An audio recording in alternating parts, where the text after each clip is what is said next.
السلام علیکم لسنرز، آئیے سچی کہانیوں کے سلسلے کی دو سچی کہانیاں پیش خدمت ہیں۔ آئیے شروع کرتے ہیں۔ سبز تارے جیسی آنکھوں والی غزالہ باجی مجھے ہمیشہ سے پسند تھیں۔ وہ میرے سب سے چھوٹے چچا کی سب سے بڑی اور لاڈلی بیٹی تھیں۔ چچا انہیں ڈاکٹر بنانے کے خواب دیکھ رہے تھے۔ وہ خود ڈاکٹر بننا چاہتے تھے، لیکن دادا جان کے انتقال کے بعد گھر کے حالات ایسے نہ رہے تھے کہ وہ اپنی آرزو پوری کر سکتے۔ انہوں نے FSC کے فوراً بعد ملازمت کر لی۔ سبھی بھائی اپنا اپنا گھر بنانے میں لگے ہوئے تھے۔ میرے پاپا اپنے بہن بھائیوں میں سب سے بڑے تھے اور سب سے زیادہ فائدے میں بھی وہی رہے، کیونکہ دادا جان ان کی تعلیم اور شادی وغیرہ کے فرائض پورے کر چکے تھے۔ پاپا بہت اچھی پوسٹ پر تھے، چاہتے تو اپنے تینوں بھائیوں کو ان کی تعلیم پوری کرنے میں مدد دے سکتے تھے، لیکن ہماری ممی بہت نک چڑھی اور سسرال سے بیزار تھیں۔ انہوں نے نند دیوروں سے آہستہ آہستہ اپنے شوہر کا دامن چھڑوا لیا۔ سبھی نے اپنی اپنی زندگی کی پتوار خود سنبھالی۔ ایک ملٹری میں چلا گیا، دوسرے نے بینکنگ کمپنی میں ملازمت حاصل کر لی اور تیسرے بیچارے اپنے خوابوں کے سارے محل مسمار کر کے دوائیوں کی ایک کمپنی میں ملازم ہو گئے۔ وہیں اپنی کسی کلیگ کی بہن کے ساتھ خاموشی سے شادی کر لی اور ان کی پہلی بیٹی غزالہ تھی۔ پاپا کے یہاں ذرا دیر سے اولاد ہوئی۔ ہماری ماڈرن ممی زندگی کو انجوائے کرنا چاہتی تھیں۔ انہوں نے بچے ہونے سے پرہیز کیا۔ بعد میں کچھ جسمانی پیچیدگیاں ہو گئیں تو پیروں فقیروں تک جانے کی نوبت آ گئی۔ تب کہیں شادی کے 8 برس بعد ہماری باجی عمرانہ پیدا ہوئیں۔ عمرانہ باجی سے غزالہ 1 برس چھوٹی تھی۔ عمرانہ کے 2 سال بعد یک بعد دیگرے میرے 2 بھائی پیدا ہوئے اور سب سے آخر میں میری باری آئی۔ ادھر غزالہ باجی کے 3 بھائی ہوئے اور وہ بھی ان کی پیدائش کے 6 سال بعد۔ ان 6 سالوں میں غزالہ چچا جان کی آنکھوں کا تارا بنی رہی۔ لڑکے پیدا ہونے کے بعد بھی چچا جان کی ان سے محبت کا وہی عالم رہا۔ وہ بلی جیسی معصوم صورت بیٹی پر جان چھڑکتے تھے، لیکن ان کا مالی سفر قدرے سست رفتاری سے جاری تھا، اس لیے انہیں وہ آسائشیں نہ دے سکتے تھے جو ہم بہن بھائیوں کو میسر تھیں۔ ممی نے شروع سے عمرانہ باجی اور ہم سب کو کانوینٹ اسکولوں میں ڈالا تھا۔ عمرانہ بجیا کا دماغ کچھ زیادہ ہی تیز تھا۔ ممی کو ان کی ذہانت پر بڑا گھمنڈ ہو گیا تھا۔ چھوٹی سی عمر میں انگریزی کے بڑے بڑے لفظ بول کر خاندان کی دوسری لڑکیوں پر رعب جمایا کرتی تھیں۔ انہیں یہ علم ہو گیا تھا کہ وہ اپنی انگریز دانی کی بنا پر ہر جگہ ہاتھوں ہاتھ لی جاتی ہیں، اس لیے اپنے اوپر کچھ زیادہ ہی اعتماد ہو گیا تھا۔ میں ان سے بہت چھوٹی تھی، مجھے وہ اہمیت حاصل نہیں تھی جو غزالہ بجیا کو ملی ہوئی تھی۔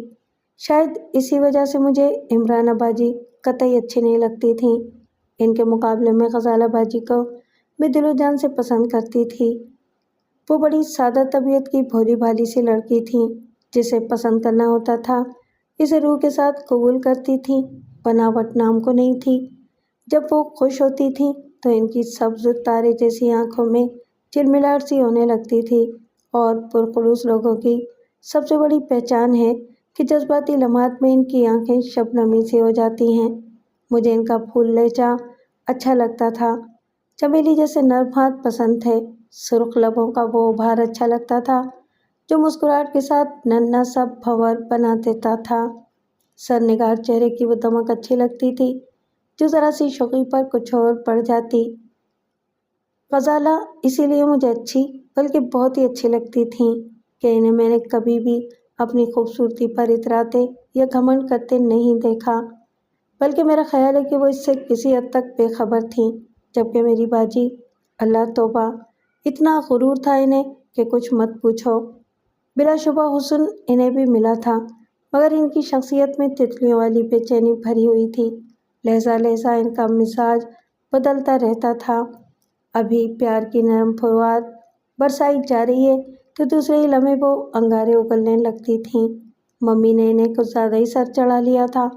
اپنے مزاج کے خلاف ایک بات بھی سننا انہیں گوارا نہ تھا، لیکن غزالہ سے ان کی خوب نبھتی تھی۔ اس کی وجہ میری سمجھ میں یہ آتی ہے کہ غزالہ بہترین سننے والی تھی، کوئی گھنٹے بھر تک اس کے سامنے بولتا رہے۔ غزالہ بڑی ہی دلچسپی اور انعماد کے ساتھ اس کی باتیں سنتی رہتی تھی۔ عمرانہ بچیا کو ڈینگے مارنے کا شوق تھا۔ وہ اپنے کالج کی لمبی لمبی اسٹوریاں گھڑ گھڑ کر سنایا کرتی تھیں اور غزالہ بڑے انعماد سے انہیں سنتی اور لطف لیتی تھی۔ وہ قصے عموماً عمرانہ بچوں کی کسی سے جنگ اور ان کی جیت پر مبنی ہوتے تھے۔ میں ہر واقعے کا انجام جان گئی تھی، اس لیے پہلے ہی تالی بجا کر کہہ دیا کرتی تھی، آپ نے یوں کہا ہوگا اور پھر یوں ہوا ہوگا۔ بچوں آنکھیں نکال کر میرے پیچھے دوڑتیں اور غزالہ ہنسی چھپانے کے لیے منہ پھیر لیتی۔ اسی طرح ہنستے کھلکھلاتے دن گزرتے گئے۔ عمرانہ بچوں بی اے میں آ گئیں۔ ان کی پڑھائی کی طرف سے توجہ ہٹ گئی تھی، ڈراموں اور کھیلوں سے دلچسپی بڑھ گئی تھی۔ ممی نے انہیں متوجہ کیا تو کہنے لگیں، بس ممی بہت پڑھ لیا، اب ذرا پریکٹیکل لائف کی طرف آنا چاہیے، کتابوں سے جی اوگ گیا۔ ٹیسٹ ہوئے تو وہ اچھے نمبروں میں پاس ہو گئی تھی۔ ممی خوش ہو گئی کہ چلو جب لڑکی پڑھائی میں ٹھیک ٹھاک جا رہی ہے تو اس کا یہ حق بنتا ہے کہ کھیل کود میں بھی حصہ لے۔ تعلیمی گاڑی کھٹا کھٹ چل رہی تھی اور ادھر غزالہ باجی ڈاکٹر بننے کی دھن میں رات دن ایک کیے ہوئے تھیں۔ میٹرک فرسٹ ڈویژن میں کر لینے کے بعد ان کا حوصلہ بڑھ گیا تھا۔ وہ بڑی تندہی سے کتابیں چھانٹنے کا عمل جاری رکھے ہوئے تھیں۔ یہ ان لڑکیوں میں سے تھیں جنہیں پڑھائی کی دھن میں مدتوں یہ پتہ نہیں چلتا کہ وہ جوان ہو چکی ہیں اور لوگ انہیں دلچسپی سے دیکھنے لگے ہیں۔ بچپن سے ان کے دماغ میں جو بات بٹھا دی گئی تھی کہ تمہیں ڈاکٹر بننا ہے، وہ اسی مشن کو پورا کرنے میں لگی ہوئی تھیں۔ ابھی فرسٹ ایئر کے امتحان ہونے میں چند ماہ باقی تھے کہ چچا جان کا راولپنڈی تبادلہ ہو گیا۔ وہاں کمپنی کی نئی برانچ کھلی تھی۔ مالک نے مزید مراد اور تنخواہ کے ساتھ ان کی وہاں پوسٹنگ کر دی۔ وہ معقول مشاہرے اور عہدے پر وہاں جا رہے تھے۔ ظاہر ہے کہ خوش ہونے والی بات تھی، مگر چچا جان کچھ پریشان سے نظر آئے۔ پاپا نے مبارکباد دی تو کہنے لگے، بھائی جان، مجھے غزالہ کی طرف سے پریشانی لاحق ہو گئی ہے۔ یہاں اس کی پڑھائی ٹھیک ٹھاک چل رہی تھی، اس کے امتحانات بھی ہونے والے ہیں۔ اگر اسے پنڈی لے گیا تو اسے وہاں کے ماحول میں ایڈجسٹ ہوتے ہوئے مہینوں لگ جائیں گے۔ اس کا سال ضائع ہو جائے گا۔ میں چاہتا تھا یہ FSC یہاں سے کر لے، بعد میں دیکھا جائے گا کہ اسے کہاں داخلہ دلوایا جائے۔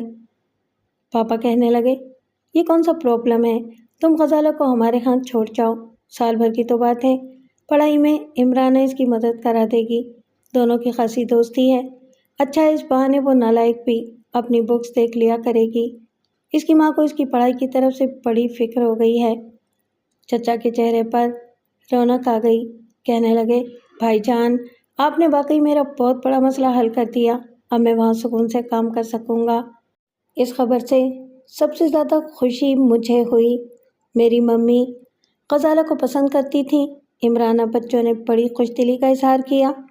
چچا میاں ایک ماہ بعد غزالہ کو ہمارے یہاں چھوڑ کر چلے گئے، چلتے ہوئے اور بہت ساری نصیحتوں کے ساتھ یہ بھی کہہ گئے کہ یہ انگریزی میں کمزور ہے، کسی قریبی کوچنگ سینٹر میں اسے داخل کروا دینا تاکہ اپنی انگلش بہتر کر لے۔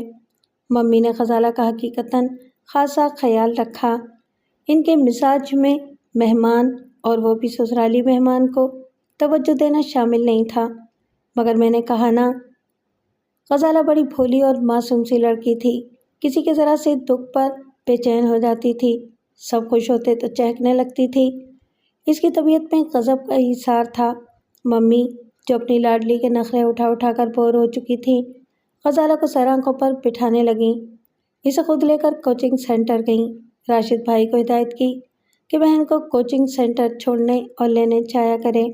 گھر کے ماحول میں خوشگوار سی تبدیلی آ گئی تھی۔ ہم بہن بھائی جو ایک دوسرے سے روٹھے روٹھے سے رہتے تھے، غزالہ کے آنے سے مل جل کر بیٹھنے لگے۔ ہر فرد اپنی داستان اسے سنانے کے لیے بے چین رہتا تھا۔ ممی اپنے ماضی کے قصے انہیں بے دھڑک سنایا کرتی تھیں اور وہ مزے لے لے کر ان کے ہر موقف کی تائید کرتی رہتیں۔ عمرانہ آپا کے کالج کے سارے مسائل غزالہ حل کرتی تھیں۔ میرا ہوم ورک انہی کی مدد سے ہوتا تھا۔ بھائی کھیلوں کے دوران لگ جانے والی چوٹوں کی مرہم پٹی سے کرواتے تھے۔ وہ کسی وجہ سے دیر سے آتے تو سفارش کے لیے غزالہ آگے آ جاتی اور انہیں پاپا یا ممی کی ڈانٹ سے بچا لیتی۔ غرض یہ کہ غزالہ چند ہی ماہ کے اندر اندر ہمارے گھر کی فرد بن گئی۔ شروع میں راشد بھائی انہیں کوچنگ سینٹر چھوڑنے جاتے رہے، مگر وہی وقت ان کے کرکٹ کھیلنے کا ہوتا تھا۔ غزالہ نے ان کے چہرے پر تردد کے آثار دیکھے تو کہنے لگی، بھیا تم کھیلنے چلے جایا کرو، میں راستے سے مانوس ہو گئی ہوں، اب مجھے آنے جانے کا کوئی پرابلم نہیں۔ راشد اور عابد دونوں نے ان کا شکریہ ادا کیا اور اپنے کھیلوں میں مگن ہو گئے۔ غزالہ اکیلی جانے لگی۔ ایک روز وہ واپس آئیں تو ان کی آنکھوں کے سبز ستارے بجھے بجھے سے تھے۔ چال ایسی تھی جیسے کچی نیند میں چل رہی ہوں۔ آتے ہی دھم سے کرسی پر ڈھہ گئیں۔ میں اور عمرانہ بچوں گلاب کے پھول پر جھگڑا کر رہے تھے۔ میں چاہتی تھی کہ موسم کا یہ پہلا گلاب میری میز کے گلدان کی رونق بنے، اور بچوں اسے اپنے بالوں میں لگا کر احساس بخشنا چاہتی تھیں۔ غزالہ کو یوں مری مری چال آتے دیکھا تو میں سہم گئی۔ جھگڑا بھول بھال کر ان کے پیچھے لپکی۔ وہ اپنی آنکھوں پر ہاتھ رکھ کر جھکی بیٹھی تھیں۔ میں نے پوچھا، غزالہ باجی کیا بات ہے؟ کیا کسی سے جھگڑ کر آئی ہو؟ وہ چونک پڑی، بولی نہیں تو وہ ذرا تھک سی گئی ہوں۔ عمرانہ بچوں نے ہاتھ بڑھا کر ان کی آنکھوں سے ان کے ہاتھ ہٹا دیے اور گردن مٹکاتی ہوئی کہنے لگی، جی جناب جھوٹ نہیں چلے گا، یہ تھکن کی خاموشی نہیں ہے، تمہاری آنکھوں سے خوف جھانک رہا ہے، تمہارا چہرہ جھوٹ نہیں بول سکتا، سچ بتاؤ کیا بات ہے؟ غزالہ نے میری طرف دیکھا۔ عمرانہ بولی، ارے اس بدی سے کیا ڈرنا، یہ اپنی ہی پارٹی کی ہے، کسی سے کچھ نہیں کہے گی، تم بولو تو۔ غزالہ نے حوصلہ پاتے ہی جھک کر اپنی کتابوں کا بیگ اٹھایا اور اس کی جیب میں ہاتھ ڈال کر ایک مڑا تڑا سا پرچہ نکال کر عمرانہ کے ہاتھ پر رکھ دیا اور بولی، وہ جو کوچنگ سینٹر ہے نا، اس سے ایک گلی کراس کر کے سڑک پر جو بڑی ساری کوٹھی ہے، اس کے گیٹ پر ایک لڑکا کھڑا رہتا تھا۔ میں نے کئی بار نوٹ کیا، وہ شاید میرا انتظار کرتا تھا، روز اسی وقت گیٹ کے ساتھ لگ کر کھڑا ہوتا تھا۔ آج اس نے یہ پرچہ مجھے دیا، کہنے لگا، مس خدا کے لیے اسے پڑھ ضرور لینا، اگر جواب نہ دینا چاہو تو کل مجھے بتا دینا، میں پھر کبھی نظر نہ آؤں گا۔ عمرانہ نے بڑی ہی دلچسپی سے یہ بات سنی اور کہنے لگی، واہ یہ تو افسانے والی سچویشن ہو گئی۔ اگر ہیروئن کو ہیرو کا فعل پسند نہیں ہوتا تو وہ پرچے کو وہیں پھینک کر اپنی ناپسندیدگی کا اظہار کر دیتی۔ یہ بیگ میں رکھنے کا مقصد صاف ظاہر ہے کہ ہیروئن نے ہیرو کو ہاں کر دی، کیوں ہما؟ میں بھلا انہیں کیا جواب دیتی؟ اس بات میں گردن ہلاتی کہ سعادت مندی کا یہی تقاضا تھا۔ انہوں نے خوشی میں تالی بجائی، میں بھی بجانے لگی۔ غزالہ کا چہرہ پھیکا پڑ گیا، بولی، خدا کے لیے بچوں مجھے ڈراؤ مت، اگر میں واپس کر دیتی تو وہ میرے پیچھے پیچھے چلا آتا۔ عمرانہ کہنے لگی، اگر چلا آتا تو کون سی انہونی بات ہوتی، بھائی لڑکے ہی لڑکیوں کا پیچھا کرتے ہیں، اب لڑکیاں تو تمہارا پیچھا کرنے سے رہیں۔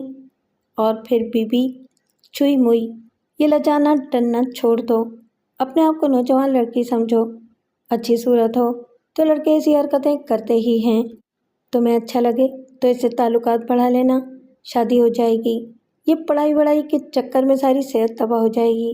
تم نے دیکھا نہیں، ڈاکٹرنیوں کو آنکھوں پر کھوپے چڑھائی جاتی ہیں، ہڈیوں کا سارا عرق پڑھائی کی نظر ہو جاتا ہے، چہرہ 5-6 سال کی کڑی پڑھائی میں سوت کر رہ جاتا ہے۔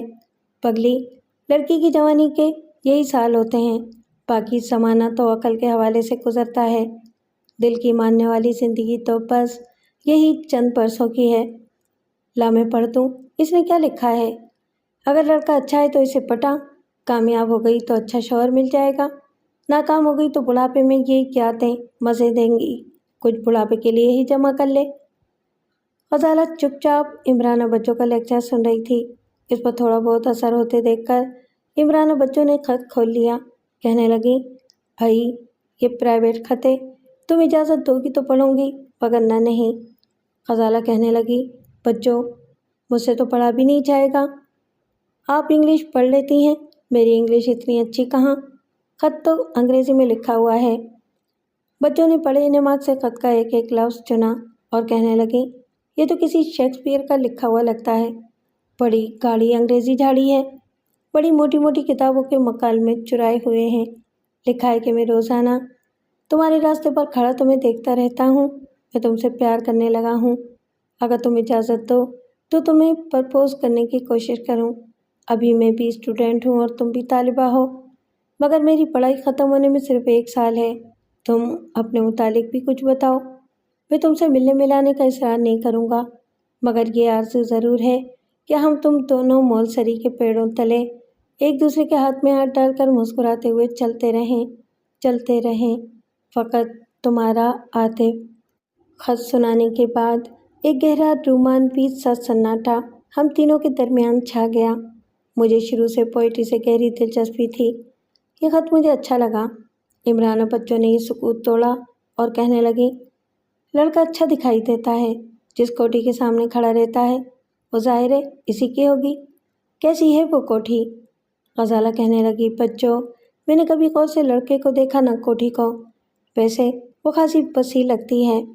عمرانہ بچوں نے چٹکی بجائی اور بولے، بس طے ہو گیا کہ جنم کا بندھن ٹوٹے نہ۔ وہ باقاعدہ گنگنانے لگیں، میں اور غزالہ حیرت سے انہیں دیکھنے لگے کہ جانے ان کے دل میں کیا ہے۔ ہمیں حورنکوں کی طرح تکتے دیکھا تو گانا بند کر کے انہوں نے ہنسنا شروع کر دیا، بولی، ارے احمقو، کھیل شروع ہو گیا ہے، غزالہ ہیروئن ہوگی، خط و کتابت جاری رہے گی۔ غزالہ بولی، مگر مجھے امتحان دینا ہے۔ عمرانہ بولی، دونوں امتحان ساتھ ساتھ چلیں گے، کسی ایک میں بھی کامیاب ہو گئی تو سمجھو بیڑا پار ہے۔ غزالہ بولی، مگر میری انگلش تو اچھی نہیں، میں خط میں کیا لکھوں گی؟ بچوں نے کہا لگایا، بولی، ہائے بیچاری ہیروئن، انگریزی سے مار کھا گئی، پاکستانی فلموں کی ہیروئن ہے نا۔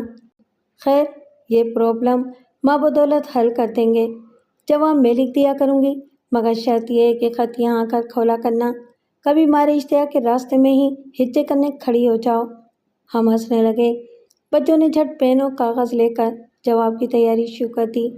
پہلے خط کا غزالہ سے اردو میں خلاصہ تیار کروایا، بعد میں انہوں نے اسے انگریزی میں منتقل کر کے غزالہ کے حوالے کر دیا۔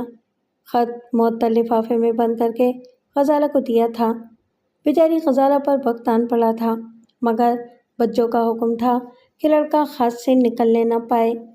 اگلے دن وہ ٹیوشن سینٹر سے لوٹی تو اس کا رنگ جمالی کچھ اور تھا، چہرے پر ارغوانی نکھار آیا ہوا تھا۔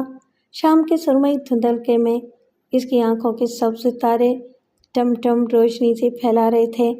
عمرانہ باجی، جو بڑی بے قراری سے اس کا انتظار کر رہی تھیں، لپک کر آگے گئیں، بےتابی سے بولی، لفافہ دے دیا؟ اس نے اس بات میں سر ہلا کر پلکیں جھکا لیں۔ عمرانہ بچوں بے ساختہ مسکرا کر بولی، تم نے لڑکے کو دیکھا ہے؟ کیسا ہے؟ غزالہ کے کندنی چہرے کی چمک کچھ اور بڑھ گئی، بولی، وہ بہت خوبرو لڑکا ہے، بڑا شاندار سا۔ بچوں کی مسکراہٹ اور گہری ہو گئی، بولی، اچھا دیکھنے میں شاندار ہے تو شاندار طریقے سے رہتا بھی ہوگا۔ بس ٹھیک ہے جی، اب سلسلہ جاری رکھنا۔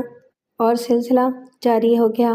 خط کا جواب بچوں لکھتی تھیں، غزالہ چونکتوں خط عمرانہ کے حوالے کر دیتیں، بچوں اسے پڑھ کر سناتی۔ 3 یا شاید 4 خطوں کے بعد سلسلہ بند ہو گیا، کیونکہ چچا جان بیٹی سے ملنے آ گئے۔ وہ ہفتے بھر تک کوچنگ سینٹر جا نہ سکی۔ چچا جان یہ فیصلہ کر کے آئے تھے کہ غزالہ کو اپنے ساتھ لے جائیں گے، وہاں انہوں نے اس کی پڑھائی کا بندوبست کر لیا تھا۔ غزالہ کے بغیر ان کا جی گھر میں نہیں لگتا تھا۔ ادھر ہم سب کا بھی یہی حال ہو گیا تھا۔ اس 1.5-2 ماہ کے اندر اس نے ہم لوگوں کے دلوں میں گھر کر لیے تھے، لیکن ہماری عمرانہ بچوں بہت خوش تھیں۔ وہ کیا چاہتی تھیں یہ مجھے غزالہ بچوں کے جانے کے بعد ہی پتہ چلا۔ ایک دن میں اسکول سے گھر آ رہی تھی، مجھے سڑک پر ایک لہراتے ہوئے اسکوٹر پر عمرانہ بچوں کا لہراتا ہوا آنچل دکھائی دیا۔ اسکوٹر اس تیزی سے گزرا کہ مجھے بچوں کو دیکھنے کا موقع ہی نہ مل سکا کہ وہ کس کے ساتھ ہیں۔ بہرحال جو کوئی بھی تھا وہ ہمارے گھر کے افراد میں سے نہیں تھا۔ اس کا مطلب ہے کہ بچوں نے چوری چوری کسی سے دوستی استوار کر لی تھی۔ یہ انکشاف میرے لیے نیا تھا اور تکلیف دہ بھی۔ وہ انہیں جانے کہاں لے جائے اور کیا حشر کرے۔ میرا دل لرز گیا۔ کھرائی تو خاصی پریشان تھی۔ میں ممی کو بتانا نہیں چاہتی تھی۔ یہ بات ہم بہنوں کے درمیان طے شدہ تھی کہ اپنے چھوٹے موٹے راز ان تک نہیں پہنچائیں گے۔ غزالہ کے معصوم سے رومانس کا ننھا سا پودا میری آنکھوں کے سامنے پلا پڑا تھا، اور شاید اسی رومانوی فضا سے متاثر ہو کر عمرانہ نے اپنا ساتھی ڈھونڈ لیا تھا۔ غزالہ اور طبیعت کی لڑکی تھی۔ وہ اپنی محبت کو خود سے بھی چھپا کر رکھنے والوں میں سے تھی۔ اس کی چند روزہ محبت میں شاید ایک لمحہ بھی ایسا نہ آیا ہوگا کہ وہ اس لڑکے کے ساتھ کہیں گئی ہو، اور یہ ترغیب کہ خط کا جواب دیا جائے عمرانہ بچوں نے ہی دی تھی۔ وہ زندگی کو شغل کی طرح بسر کرنے کی خواہاں تھیں، اور اب وہ ایک لڑکے کے ساتھ اسکوٹر پر اڑی پھر رہی تھیں۔ جب تک وہ واپس نہ آئیں میرے دماغ میں آندھیاں سی چلتی رہیں۔ اندیشوں نے اپنی پٹاری کھول لی، شو شو کرتے ناک نکل آئے۔ کبھی یہ خیال ڈستا کہ وہ انہیں لے کر کہیں بھاگ نہ جائے اور واپس ہی نہ آنے دے۔ ایسی صورت میں مجھے ممی کو بتا دینا چاہیے۔ کبھی دوسرا خیال کاٹنے لگتا کہ کہیں غلط جگہ پھنس نہ جائیں۔ میں نے اکثر کہانیوں میں یہ بھی پڑھا تھا کہ ایک لڑکا محبت کا ڈھونگ رچا کر لڑکی کو کسی فلیٹ میں لے گیا جہاں اس کے بہت سے دوست دعوت کے منتظر تھے۔ جب تک عمرانہ بچوں واپس نہ آ گئیں میں اضطراری حالت میں اپنی ٹانگیں میز کے نیچے ہلاتی رہی، کتاب ہاتھ میں لے کر بیٹھی رہی۔ بدقسمتی سے ہم دونوں کا ایک ہی کمرہ تھا۔ وہ سیدھی کمرے میں آئیں، مجھے اندھیرے میں بیٹھا دیکھ کر کہا لگایا اور بولی، ارے یہ تم اندھیرے میں کتاب کھولے اکیلی بیٹھی ہو؟ اسی لیے تمہاری آنکھوں میں کھجلی رہتی ہے۔ پڑھاکو، شام کے اندھیرے میں کتاب بند رکھا کرو۔ میں چپ رہی۔ وہ میرے پاس آ گئیں۔ مجھ سے ان کے چہرے کی زرفشاں سرخی چھپی نہ رہی۔ بے ساختہ پوچھ لیا، بچوں آپ کس کے ساتھ اسکوٹر پر تھیں؟ بچوں ایک لمحے کے لیے چونکی اور پھر مسکرا کر بولی، اچھا تو میرا راز کھل گیا، تم نے سبھی کو بتا دیا ہوگا۔ میں نے نفی میں سر ہلا دیا۔ وہ پرجوش ہو کر آگے بڑھیں، میرے رخساروں پر چٹا چٹ پیار برسا دیے، کہنے لگیں، شاباش، ایسی باتیں لڑکیاں اپنے والدین کو نہیں بتایا کرتیں۔ میں نے پھر پوچھا، بچوں وہ کون تھا؟ وہ بولی، سچ بتا دوں؟ میں نے کہا، ہاں، اگر آپ جھوٹ بولیں گی تب بھی پکڑی جائیں گی، کیونکہ میں آپ کا جھوٹ پکڑ لیا کرتی ہوں۔ انہوں نے اپنے نرم گلاب جیسے ہاتھوں میں میرے ہاتھ دے دیے، کہنے لگیں، تو میری اکلوتی بہن ہے، بھلا تجھ سے کیا چھپانا؟ یہ غزالہ والا عاطف ہے۔ میرے ذہن کو جیسے کرنٹ سا لگا۔ پوچھا، عاطف آپ کو کہاں سے مل گیا؟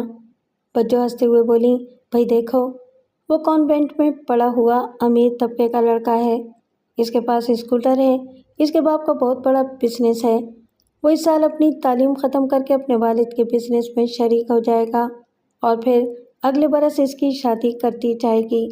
غزالہ کا اس کا کوئی جوڑ نہیں بنتا۔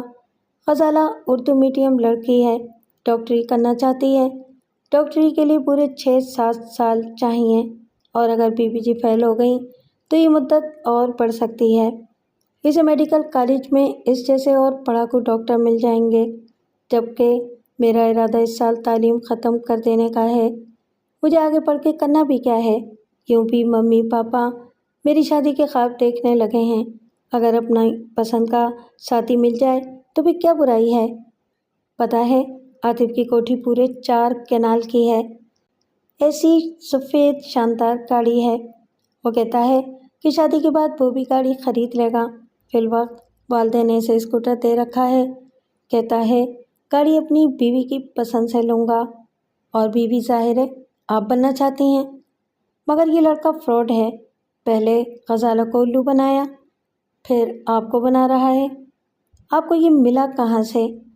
بچوں پھر ہنسی کے موتی رولنے لگیں، بولی، یہ مجھے کہاں ملا؟ میں نے اسے ڈھونڈا ہے۔ جب غزالہ نے جانے کا ارادہ کر لیا تو کہنے لگی کہ اسے آخری خط لکھ دیں کہ وہ میرا انتظار کرے۔ میں نے سوچا یہ تو جا ہی رہی ہے، خواہ کا قصہ کیوں جاری رہے۔ میں نے خط میں یہ لکھ دیا کہ تم کس بے وقوف کے چکر میں پڑ گئے، یہ لڑکی تو انگریزی بھی لکھنا نہیں جانتی۔ وہ تینوں خط میں نے اسے لکھ کر دیے تھے۔ اگر تم دوستی کرنا چاہتے ہو تو مجھ سے کرو، یہ بلی جیسی لڑکی تمہارا ساتھ نہ دے سکے گی۔ میں حیرت سے بچوں کی بات سن رہی تھی، وہ روانی میں بول رہی تھیں۔ خزالہ نے وہ خط جوں کا توں اسے دے دیا۔ میں نے اسے پڑھنے کا موقع ہی نہیں دیا تھا۔ چچا جان کے ڈر سے اس نے وہ خط دور سے ہی پھینک دیا اور خود بھاگ آئی۔ میں نے کہا، پھر وہ آپ کو کیسے ملا؟ باجی بولی، میں نے کہہ دیا تھا کہ کل میں اسٹاپ پر ملوں گی، مجھے سرخ چوڑیاں اور سفید سینڈل سے پہچان لینا، جواب دینا چاہو تو مجھے آ کر دے دینا۔ اور جناب، خط پڑھ کر عاطف کی آنکھیں کھل گئیں۔ اس نے اس نالائق پر لعنت بھیجی اور اسکوٹر لے کر اگلے روز بس اسٹاپ پر موجود ہوا۔ یہ ہماری تیسری ملاقات تھی۔ میں نے کہا، بچوں، مرد کی ذات تو بے وفا ہوتی ہے، مگر آپ نے تو دوستی کا بھرم بھی توڑ دیا۔ اگر واقعی غزالہ کو اس سے محبت ہو گئی ہو تو؟ بچوں بولی، تو چھوٹی سی ہے، ایسی باتوں کو نہیں سمجھے گی۔ ایک دو ملاقاتوں میں محبت ہو جانا بچوں کی باتیں ہیں۔ محبت افہام و تفہیم کی پختگی کا نام ہے۔ ایک دوسرے کو سمجھنے سمجھانے میں ایک عمر بسر ہوتی ہے، تب کہیں ازدواجی زندگی کا سرا ہاتھ آتا ہے۔ یہ نہیں کہ راستے میں دو چار خط پھینکے اور شادی کا فیصلہ کر لیا۔ غزالہ کے پاس وقت نہیں تھا، میرے پاس ہے، تم دیکھ لینا، وہ اب تک بھول چکی ہوگی۔ میں عمرانہ بچوں کی عجیب و غریب منطق کے سامنے کیا بولتی؟ وہ عمر میں مجھ سے بڑی تھیں، اپنی زندگی اپنی مرضی سے بسر کرنے کا حق رکھتی تھیں۔ پتہ نہیں انہوں نے عاطف سے کتنی ملاقاتیں کی۔ میں نے بارہا دھنک رنگ ان کے چہرے پر بکھرے دیکھے، کبھی حد درجہ سرشار اور کبھی ضبط گریہ سے تپا تپا موڈ دیکھا۔ محبت میں وہ آگے، بہت آگے نکل گئی تھیں۔ مجھے پھر کچھ پوچھنے کا حوصلہ نہ ہوا۔ 1.5-2 مہینے بعد ان کی آنکھیں اجڑی اجڑی سی دکھائی دینے لگیں۔ ڈرتے ڈرتے ایک روز پوچھا تو کہنے لگیں، عاطف نظر نہیں آتا، لگتا ہے کہ کہیں چلا گیا ہے، مجھ سے اس نے اپنے جانے کے متعلق کچھ نہیں بتایا تھا۔ میں مسکرا دی کہ لو، شکاری بھاگ نکلا، اب دیکھتے ہیں ہماری بچوں کے کسبل۔ وہ گھبرائی گھبرائی پھرتی تھیں۔ بوکھلاہٹ کا یہ عالم تھا کہ اپنا کہا ہوا 2 منٹ بعد ہی بھول جاتیں۔ پیروں آنکھیں چھت کو تکتی رہتیں، کتاب سینے پر کھلی پڑی رہتی۔ وہ سب سے بے خبر، یوں ہی اداس سی، کچھ سوئی سوئی، کچھ جاگی جاگی لیٹی رہتیں۔ امتحان نزدیک آ گئے تھے، لیکن انہیں کچھ ہوش نہ تھا۔ سبھی نے ان کے مزاج کی تبدیلی کو نوٹ کیا۔ پوچھنے پر وہ اپنی شبنمی آنکھوں پر ہاتھ رکھ لیتیں۔ اس بیزاری نے کچھ رنگ تو لانا تھا، بیمار پڑ گئیں، امتحان نہ دے سکیں۔ ان سے کچھ پوچھتے ہوئے مجھے ڈر سا لگنے لگا تھا کہ بہت ساری باتیں میں آپ ہی آپ جان گئی تھی۔ ایک روز میں طلباء کی جانب سے منعقد کیے گئے ایک زرعی میلے میں اپنے اسکول کی لڑکیوں کے ساتھ گئی۔ ایک اسٹال پر ایک پروجیکٹ کا ماڈل دیکھ کر مجھے کچھ دلچسپی سی ہوئی۔ میں غور سے دیکھنے لگی۔ میری دوسری ساتھی لڑکیاں آگے نکل گئیں۔ ایک لڑکا مجھے اس ماڈل کے بارے میں بتانے لگا۔ اس کے ساتھ ایک اور لڑکا آ کر کھڑا ہو گیا۔ وہ مجھے بڑی دلچسپی سے دیکھ رہا تھا، کچھ جھجکتے ہوئے بولا، آپ مس غزالہ کی کزن ہیں نا؟ میں نے معصومانہ حیرت سے اسے دیکھا، پوچھا، آپ انہیں کیسے جانتے ہیں؟ وہ بولا، جی میرا نام عاطف ہے، شاید آپ سے کبھی میرا تذکرہ کیا ہو۔ بہت عرصے سے وہ نظر نہیں آ رہی ہیں، مجھے ڈر تھا وہ بیمار نہ پڑ گئی ہوں۔ میں نے پوچھا، آپ کو یہ گمان کیسے ہوا کہ میں غزالہ کی کزن ہوں؟ اس نے شرماتے ہوئے جواب دیا، میں نے تم دونوں کو ایک بار شاپنگ کرتے دیکھا تھا۔ میرا خیال تھا کہ غزالہ کو روک لوں، مگر ہمت نہ پڑی۔ اگلے دن میں نے پوچھا تو وہ بولی، خبردار، مجھے کبھی راستے میں جاتے ہوئے مت روکنا، اور وہ لڑکی میری کزن ہے، اسے بچہ مت سمجھیں، وہ آپ کے بارے میں سب جانتی ہے۔ آج آپ کو یہاں دیکھا تو اپنے دوستوں کو چھوڑ کر بھاگا کہ کہیں آپ بھیڑ میں کھو نہ جائیں۔ پلیز غزالہ کو میری طرف سے یہ کہہ دیں کہ میں عنقریب اپنی امی سے بات کرنے والا ہوں، وہ مجھ سے ملے۔ میں نے ایک لحظے کے لیے غور سے اس کا چہرہ دیکھا۔ وہ خوبرو اور شاندار لڑکا تھا، دیکھنے میں وہ شریف بھی لگتا تھا، مگر اس کی ڈٹائی دیکھیے کہ ادھر میری بچوں کو الو بنایا اور اب پھر غزالہ کی جانب مائل تھا اور بچوں سے چھپا چھپا پھر رہا تھا۔ میں نے چھپتے ہوئے لہجے میں پوچھا۔ آپ ہماری بچوں کو بیوقوف بنا رہے تھے؟ وہ گھبرا سا گیا، بولا، میں تمہاری بچوں سے شادی کروں گا، اسے کہو مجھ سے ملے۔ میں نے کہا، کون سی بچوں؟ وہ کچھ الجھ گیا، کہنے لگا، پتہ نہیں آپ کیا کہہ رہی ہیں، میری سمجھ میں نہیں آ رہا، آپ میرا خط غزالہ کو دے دیں، میں ابھی لکھ دیتا ہوں۔ میں نے کہا، جی غزالہ تو جا چکی ہیں، ان کے ابو انہیں اپنے ساتھ پنڈی لے گئے، وہاں انہوں نے وقار النساء کالج میں ایڈمیشن لے لیا ہے، اب وہ واپس یہاں نہیں آئیں گی، سمجھے آپ؟ اور ابھی میں کچھ اور کہنا چاہ رہی تھی کہ میری ساتھی لڑکیاں آ گئیں۔ عاطف انہیں دیکھ کر کھسک گیا، مجھے پھر وہ نظر نہ آیا۔ گھر لوٹی تو بجیا کو سب سے پہلے یہ رپورٹ پیش کی کہ آپ کے عاطف میاں مجھے ملے تھے۔ بجیا اچھل کر بیٹھ گئیں، پوچھا، کہاں، کیسے، کیا کہہ رہے تھے؟ ان کے تابڑ توڑ سوالات سے گھبرا کر میں نے جلدی بتا دیا کہ انہوں نے آپ کا کوئی ذکر نہیں کیا، وہ غزالہ کا پوچھ رہے تھے۔ آپ کا میں نے تذکرہ کرنا چاہا تو کھسک گئے، وہ آپ کو الو بنا چکے، اب نظر کرم غزالہ بچوں پر ہے۔ عمرانہ کی آنکھوں کے جگنو بجھ گئے، ان کا چہرہ شدت احساس خجالت سے سلیٹی ہو گیا۔ بولی، تم نے کیا کہا؟ میں نے جواب دیا، وہی جو کہنا تھا کہ وہ اب یہاں نہیں ہیں، اپنے تیر کمان سنبھال کر کہیں اور جائیں۔ وہ دانت کچکچاتے ہوئے بولی، بدبخت، مجھے مل جائے تو اس کا گریبان پھاڑ دوں، کمینہ ذلیل۔ انہوں نے منہ بھر کر گالیاں دیں اور پھر رونے لگیں۔ ہائے بیچاری بچوں، اپنے نظریات کی سب سے اونچی سیڑھی سے انہیں دھکا دیا گیا تھا، جتنا بلبلاتی اتنا ہی کم تھا۔ کچھ عرصے بعد چچا جان کا خط آیا، لکھا تھا، ہمیں غزالہ نے بڑا مایوس کیا ہے، کہتی ہے کہ وہ سائنس میں نہیں چل سکتی، اس کی انگریزی اچھی نہیں ہے، ٹیسٹوں میں بھی فیل ہو گئی ہے، اس کی ماں زور دے رہی ہے کہ بس کر چکی ڈاکٹری، ایک اچھا رشتہ آیا ہوا ہے، ہاں کر دو۔ میں نے بھی لڑکے والوں کی چھان بین کی ہے، میرا خیال ہے کہ ہاں کر ہی دوں۔ بھائی جان آپ مجھے مشورہ دیں کہ کیا کروں؟ پاپا نے لکھ دیا، اگر لڑکا اچھا ہے تو دیر نہ کرو، لڑکی کو شوق ہوگا تو آگے خود پڑھا لے گی، آج کل رشتے لڑکی کی قابلیت نہیں عمر دیکھ کر آتے ہیں، ہمیں خود اپنی عمرانہ کی فکر لگی ہوئی ہے۔ چلیے جھٹ پٹ رشتہ ہو گیا، غزالہ کی شادی بھی ہو گئی، ہم لوگ شرکت کرنے گئے اور بارات میں دولہا دیکھ کر بے ہوش ہوتے ہوتے بچے کہ یہ تو عاطف میاں نکلے۔ کارڈ پر تو اشر رحمان لکھا ہوا تھا، ہمیں شبہ ہی نہیں ہوا کہ یہ عاطف ہو سکتا ہے۔ غزالہ سے پوچھا تو وہ شرماتے ہوئے بولی، بھائی ان کا یہ نام گھر میں بولا جاتا ہے اور انہیں بھی بہت پسند ہے، کارڈ والا نام صرف سرٹیفکیٹ کی خط تک محدود ہے، سب لوگ انہیں عاطف ہی کہتے ہیں۔ میں نے بچوں کو دیکھا، وہ اپنی بڑی بڑی آنکھیں پھیلائے انہیں گھور رہی تھیں، ان کے چہرے پر خجالت کا تبسم تھا اور آنکھوں میں حیرت کے دریا موجزن تھے۔ بولی، یہ عاطف ہیں، وہی سفید کوٹھی والے؟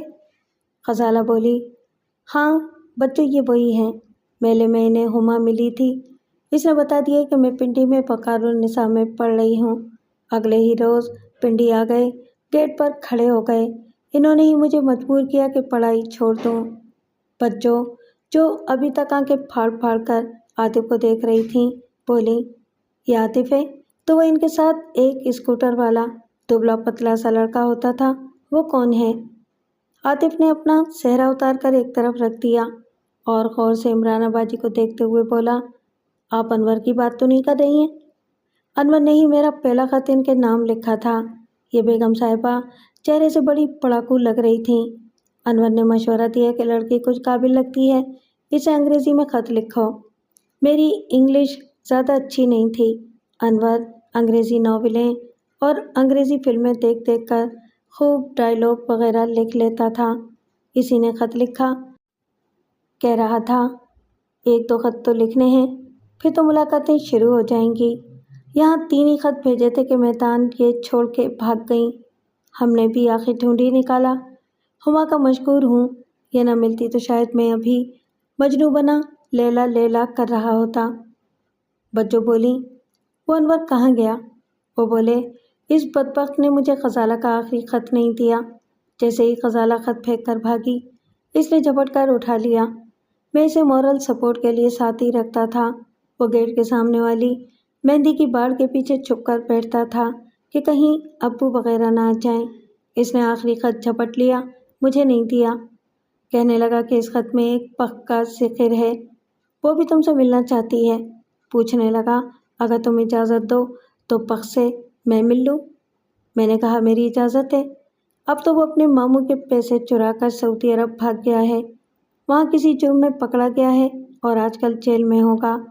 غزالہ چلی گئی تو اس سے ملنا بھی چھوٹ گیا تھا۔ پتہ نہیں کمبخت کیا کچھ کرتا پھرا۔ مجھ سے ملتا تو پوچھتا کہ اس پخ کا کیا ہوا۔ دوسری کہانی، ہڈیوں کے سوداگر۔ اپنے نکاح کے بعد میں پرسکون سی ہو گئی تھی۔ بابا جی مجھے پھر سے اچھے لگنے لگے تھے۔ پہلے مجھے یہ لگتا تھا کہ یہ میرے سگے والد نہیں ہیں۔ میری ماں شادی سے پہلے مجھے کوکھ میں لے کر آئی تھی۔ اپنی ماں کے متعلق ایسی بات کہنا کوئی اچھی بات نہیں، مگر وہ ان ماؤں میں کہاں تھی جن کا احترام کیا جاتا ہے۔ وہ عصمت فروش عورت تھی۔ مجھے اس کا ماضی معلوم نہیں، کیونکہ بابا جی نے میرے سامنے اس کا تذکرہ بہت ہی کم کیا۔ کبھی مول میں ہوتے تو اس سے اپنی پہلی ملاقات کا قصہ مزے لے لے کر سناتے کہ اس نے کیسے ایک تماشبین کے منہ پر تماچا مار کر محض اس لیے بزم سے نکال دیا تھا کہ وہ ان سے بدتمیزی کر رہا تھا۔ وہ شخص انہیں حقارت سے کنگلا کہہ کر محفل سے نکالنا چاہتا تھا، مگر تاجور نے اس شخص کے منہ پر نہ صرف تھپڑ مارا بلکہ اسے یہ تاکید بھی کر دی کہ کبھی اس کوٹھے کا رخ نہ کرے۔ اس پذیرائی نے بابا جی کا حوصلہ بڑھایا۔ تاجور سے ان کا طوفانی عشق چلا اور وہ اپنا کوٹھا چھوڑ کر ان کی کٹیا میں چلی آئی۔ اس کے عاشقوں نے بتیرا زور لگایا کہ وہ اس رنج زدہ ماحول کو چھوڑ کر ان کے عشرت گدے میں لوٹ آئے، مگر اس عورت نے مڑ کر پیچھے نہ دیکھا۔ یہ بتاتے ہوئے بابا جی کی آواز گلوگیر ہونے لگتی۔ وہ اپنے ہاتھوں سے آنکھیں مسلنے لگتے، پھر کہتے، میں اسے کچھ دے نہ سکا۔ اس نے 2 سال میری دکھ زدہ ماں کی خدمت میں گزارے، وہ بھی اسے طوائف حرافہ کے تانوں کے سوا کچھ نہ دیتی تھی۔ ادھر میں اس کے عاشقوں سے لڑ لڑ کر چڑچڑا ہو گیا تھا۔ گھر میں مفلسی ٹوٹ کر برستی تھی۔ وہ بے وقوف اپنے ساتھ 2 جوڑوں کے سوا کچھ اور نہ لا سکی تھی۔ کہتی تھی، میں حلال کی روٹی کھا کر جینا چاہتی ہوں، وہ پیسہ مجھ پر حرام ہوا۔ عجیب عورت تھی، بھوکوں مر گئی۔ دوا تک اسے میسر نہ آئی، مگر محبت کا دامن نہ چھوڑا۔ میں نے بہت سر پرکھا کہ واقع ہوں تو کوڑے پر پڑا ہوا حرام مرغ بھی حلال ہو جاتا ہے۔ میرے لیے نہیں، اپنے لیے وہ پیسہ لیا جس پر تیرا حق ہے، جو تیری کمائی ہے۔ مگر میری اس بات سے اسے آگ سی لگ جاتی، مجھے مارنے پر تل جاتی۔